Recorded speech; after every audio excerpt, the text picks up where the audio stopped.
미국에서 장애인 신청을 해서 허가가 됐다고 가정합시다. 그러면은 소셜 세큐리티 디세빌리티에 자격이 된다 그 말이죠. 그 소셜 세큐리티 디세빌리티의 허가가 나올 때 어떤 여건에서 받느냐, 본인이 일을 해서 과거에 소셜 세큐리티 크레딧이 얼마나 있느냐 또는 없느냐, 거기에 따라서 혜택이 따라 나옵니다. 본인 소셜 세큐리티 크레딧이 없는 상태에서 소셜 세큐리티 디세빌리티 장애인 등록을 허가를 받게 되면은 SSI하고 메디케이드가 즉시 나옵니다.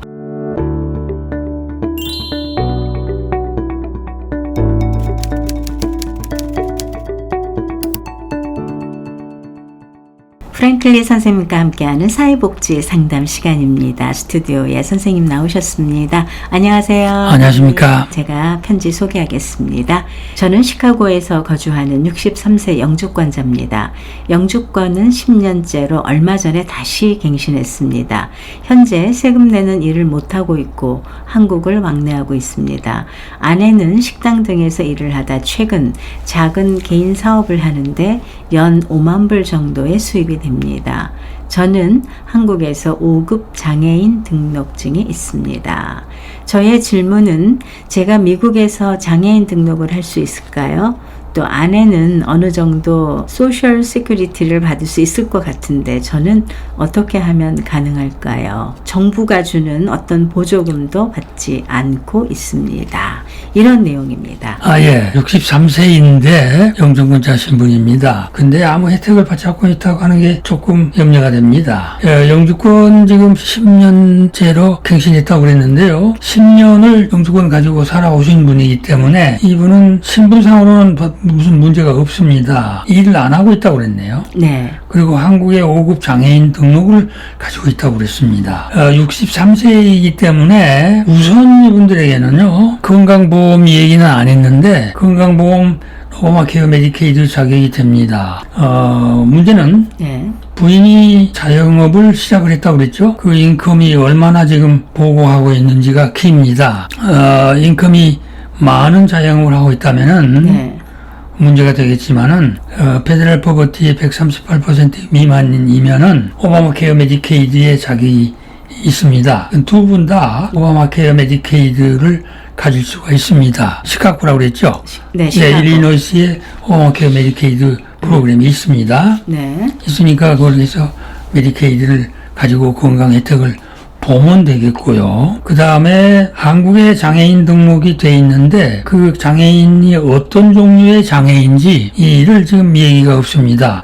어떤 종류의 장애인에 따라서 미국에서 장애인 등록을 하려면 새롭게 시작해야 됩니다. 한국에 있는 걸 그대로 인정이 되지는 않아요. 그 장애인 법이 조금 다르기 때문에. 그래서 한국의 장애인이 되는 그 병 내용을 미국에 있는 의사에게다가 다 인풋 시켜가지고 미국에 있는 의사가 그 건강 관리를 해줘야 됩니다. 왜냐하면 미국의 장애인 신청을 하려면은 담당 의사가 전부 메디컬 어세스멘트를 해서 그렇죠. 제출을 해줘야 됩니다. 그리고 의사들이 대부분 필랍을 하게 되기 때문에 의사가 없으면 불가능하죠. 그렇기 때문에 그 한국에 있는 메디컬 레코드를 전부 가져와가지고 미국에 있는 해당 전문의한테 그 입력을 해가지고 그 미국의 의사로부터 치료를 받고 있어야 됩니다. 근데 이분이 지금 한국을 자주 왔다 갔다 왕래한다고 그랬죠. 장애인 종류나 정도가 어떻게 됐는지 상당히 궁금해집니다. 네. 그래서 그걸 확인했으면 좋겠고, 그래서 미국에 장애인 등록을 하려면은 병 상태에 따라서 또 미국에 있는 의사가 그 치료를 하면서 그리고 장애인 신청을 할 수가 있다 하는 걸 알아두시면 되겠습니다. 영주권 10년이니까 그 신청하는데 지장이 없어요. 네. 그 다음에 이제 부인이 사업을 하고 있는데 그 사업이 어떤 사업이며 부인이 1년에 수입을 1년에 5만 불 정도라면은 네. 오바마케어 메디케이드가 안 됩니다. 페더럴 포버티의 138%니까 5만 불이면은 좀 오버가 되죠. 네. 어쨌든 부인이 비즈니스의 인컴이 어느 정도 보호하고 있는지가 키입니다. 대단히 중요하기 때문에 그걸 좀 가지고 상담을 좀 했으면 좋겠고요. 그 다음에 본인의 소셜 세큐리티 혜택은 부인이 이제 자기 비즈니스에서 10년 이상 텍스 파일을 하게 되면은 66세가 되면은 부인이 자기 소셜세큐리티 탈 거 아닙니까? 그때 되면 남편은 일을 못해서 자기 소셜세큐리티 크레딧이 없더라도 부인의 소셜세큐리티의 50%를 받을 수가 있습니다. 그러니까 거기에 이제 희망을 가지고 네. 부인이 열심히 세금 보고를 하면은 되겠습니다. 이런 좀 자세한 걸 가지고 실질적인 내용을 가지고 우리하고 상담을 해줬으면은 좀 구체적인 가이드가 필요하겠습니다.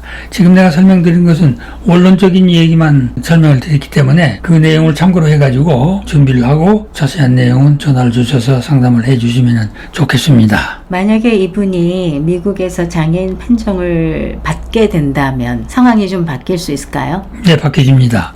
미국에서 장애인 해서 신청을 해서 허가가 됐다고 가정합시다. 그러면은 그 소셜 디세빌리티에 자격이 된다 그 말이죠. 그 소셜 디세빌리티의 허가가 나올 때 어떤 여건에서 받느냐, 본인이 일을 해서 과거에 소셜 크레딧이 얼마나 있느냐 또는 없느냐 거기에 따라서 혜택이 따라 나옵니다. 이분처럼 전혀 본인 소셜 크레딧이 없는 상태에서 소셜 디세빌리티 장애인 등록을 허가를 받게 되면은 SSI하고 메디케이드가 즉시 나옵니다. 허가됨과 동시에 나오죠. 그럼 상당히 큰 혜택이 되죠. 메디케이드에 의해서 건강 커버가 되고 SSI로서 생활 보조가 되고. 네. 만약에 본인이 일을 해서 크레딧이 좀 있다, 소셜 크레딧이 좀 있다 그러면 몇 살 때까지 얼마만큼의 크레딧이 있느냐에 따라서 SSDI하고 메디케어 24개월 후에 받는 메디케어를 받을 수도 있습니다. 근데 이제 이 경우도 만약에 부인의 인컴이 너무 많게 되면 어려움이 있겠지요.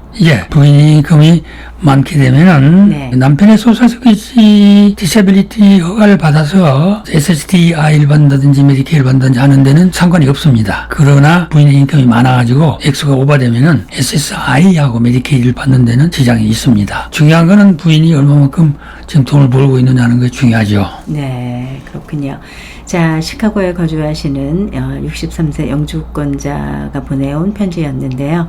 이분은 좀 더 자세한 거를 알고 싶으시면 저에게 다시 연락을 주셔서 좀 개인의 상황을 자세히 설명해 주시고 저희하고 상담을 하시면 도움이 될 것 같습니다. 여러 가지 상황들이 잘 다를 수 있기 때문에 보시면서 여러분들도 들으시면서 판단을 해보시면 좋을 것 같습니다. AWS에는 뉴저지 버겐 카운티 티넥에 위치하고 있고요. 매주 월요일에서 금요일까지 오전 9시부터 오후 5시까지 오픈하고 있습니다. 전화 문의는 201-862-1665입니다. 프랭클리 선생님과 상담을 원하시는 분들은 전화로 예약하시고 전화 상담 혹은 대면 상담이 가능합니다. 오늘도 좋은 말씀 감사합니다. 감사합니다.